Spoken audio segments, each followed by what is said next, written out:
What's going on, everybody? It's Jeff and Justin, the Frustrated Rockstars, back again, live on MP4 with some talk and roll. We are... And Elvis's pelvis. And Elvis's pelvis and the Brothers Johnson. And the Brothers Johnson, they're right on time. They're joining us, so you join us here. Rocking and beating till next day. At the Cocktail Cove in Sandy Springs. It's a new location for us. Yeah, new location. Having an adult beverage. So, yes, we're having an adult beverage, talking about music passionately, because that's what it's all about. Just, you know how it is when you have a few drinks and you just... Yes, I do. Love to hear songs, you love to hear music. Oh, God. We want to get in that part of your brain and talk about what makes that so effing awesome. Why can't you talk about music? Yeah. We all love it. We all have an opinion on it. Yeah. There's no wrong answers, Jeff. Right. That's right. And today we're talking about bald is beautiful in rock and roll.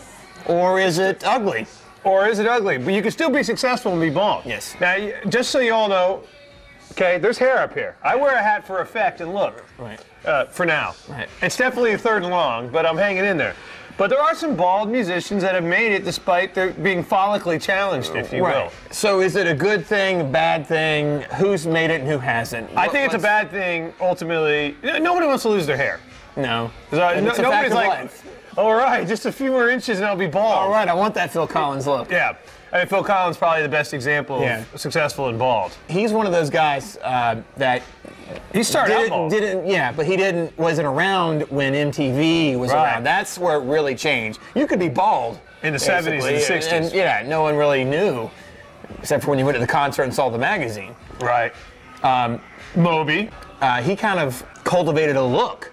Right. Because he knew he was bald. Like, I mean, that's what the smart rock guys do that. Like Michael Stipe and Billy Corgan, when they were losing their hair, they go ahead and just shave it off and do the bald look. That's really the only way to pull it off. But they would rather have long hair. You think so? I think so. Well, Billy Corgan did until... Right, so he'd rather have that long hair still, I would think. I think Michael Stipe would still rather have hair. He'd rather have just a regular hair. But sometimes you got to do it. As a white guy. Now, see, the black guys, they can do the shaved head. Rappers can do whatever they want, Black guys can pull off that shaved head look. DMX. Yeah. Seal. Yeah. It looks cool when you're black. Yeah. You can always shave your head. The point is, if you're losing your hair, you got to shave it off. Right. Because in rock and roll, you either need to have a full head of hair or a shaved head. Anything in between has no place in rock and roll. The only one who pulled that off was Phil Collins of Def Leppard's guitar player. And I disagree with this.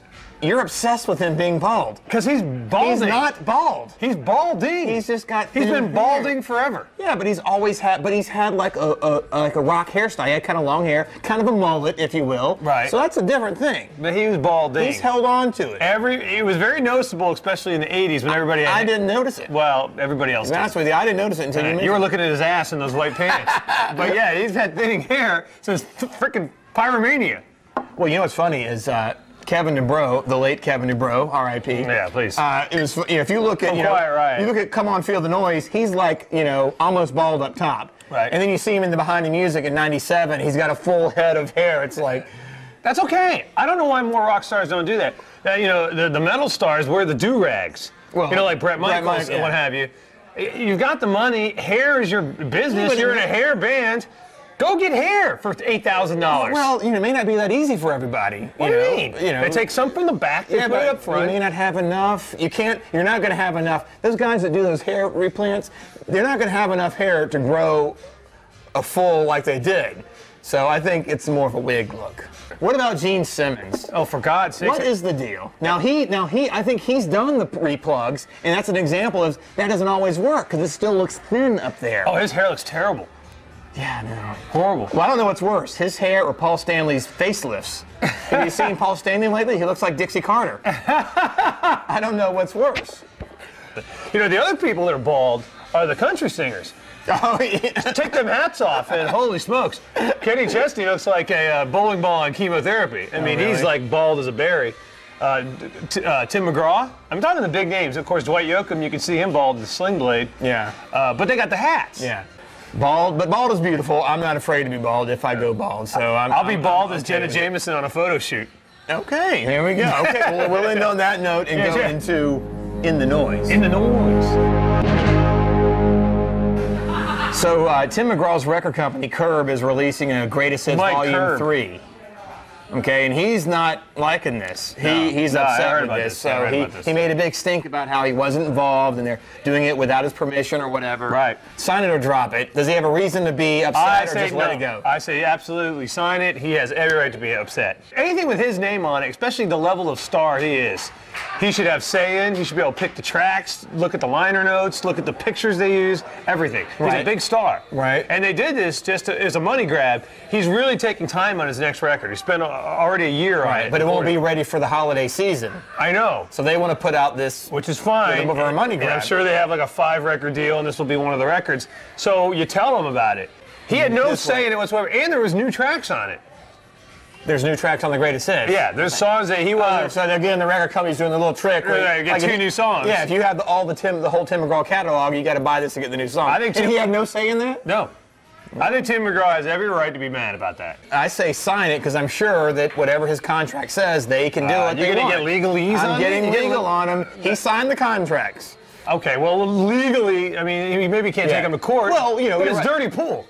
I still say sign it. Curb can do what they want. They're the ones paying the bills. Drop it. So you guys drop it like it's hot. You got something to say? Leave it at info@thefrustratedrockstars.com or leave a comment on YouTube, a review on iTunes or Zune. We love hearing from you. And then maybe you'll be featured in commentary.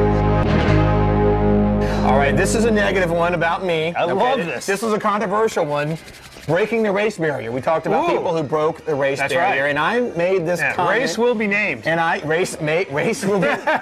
And I said, hey, the Beastie Boys to me aren't really breaking the race barrier. Wrong. Now let me just read what. Wrong. Let me read what Rike93 said. Is it Rike Suave? Rike93. Yeah. That a-hole doesn't know S about hip hop history. License to Ill was the first record by white rappers respected by urban communities and fellow black rappers. People respected them because they made good hip hop and they were themselves. Now, I think what I was trying to say was, I think the Beastie Boys are more known for that. The fact that people respected them and because they made good hip-hop and they were themselves. I know. First. Second, that they were white. See what I'm saying? I think the Beastie Boys are more remembered for being hip-hop pioneers and they brought it to the mainstream. But they were both. I think, okay, you're right. They were both. I just think they were more known for being the first to take rap to the mainstream because. But the reason how can you break the race barrier when what you're breaking is not even in the mainstream? Because that's what we're talking about. People who took something to the mainstream. They took rap to the mainstream. The fact that they were white comes second. That's my opinion. All right. Well, you're arguing less filling or tastes great. I mean, they're both. It's still a Miller Lite. It tastes great and it's less filling. They did both. Okay. They made it mainstream.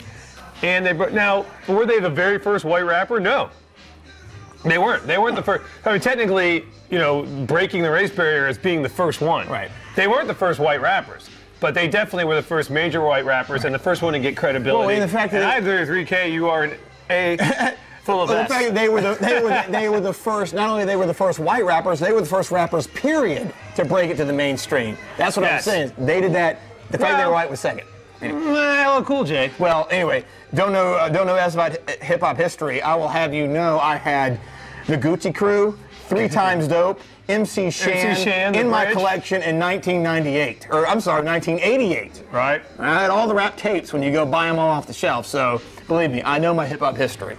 I will back him up on that. Yeah, I mean, I will back you up on that. We only both have. You're the only of the 2 people who bought the MC Shan, the bridge. It was you and me. Yeah. Oh, I loved old school. Anyway, but hey, Rike93, thank you so much for watching. Absolutely. And if you got some more comments about that, good or bad, ugly, just let us have it. We will talk about it all.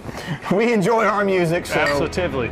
Please enjoy yours. Enjoy yours. We'll catch you next time. Next time.